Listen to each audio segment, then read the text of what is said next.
কলকাতা খুব বড় শহর। তার একটা পাড়ার নাম সিমলে। 100 বছর আগের কথা। সেই পাড়ার একটি বাড়িতে ভুবনেশ্বরী শিব পুজো করছেন। শিব ঠাকুরের পুজো করে প্রতিদিন প্রণাম করার সময় বলেন, শিব ঠাকুর, কোলে একটি ছেলে দাও। তার কয়েকটি মেয়ে হয়েছে, কিন্তু একটি ছেলে না হলে কি চলে?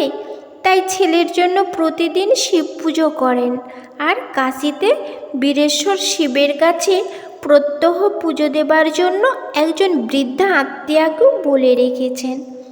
সরল প্রাণে ভক্তি ভরে ভগবানকে যে যা বলে তিনি তা শোনেন।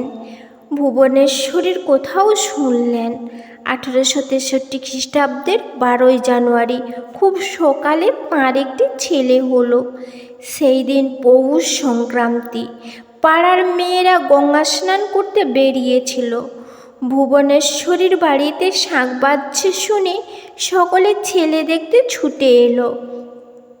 এই ছেলেটি পরে বিশ্ববিখ্যাত স্বামী বিবেকানন্দ হয়েছিল। তার বাবার নাম বিশ্বনাথ দত্ত। বিশ্বনাথ আইনজীবী ছিলেন, অনেক টাকা রোজগার করতেন, খরচও করতেন দুহাতে। দাস দাসী গাড়ি ঘোড়ায় বাড়ি জমজম করত, দানও করতেন খুব। তাঁর অন্যে বহু লোক প্রতিপালিত হয়েছে। বিশ্বনাথের পিতা দুর্গাচরণ দত্ত বিশ্বনাথের জন্মের পরে বাড়ি ছেড়ে চলে যান। তিনি সন্ন্যাসী হয়েছিলেন।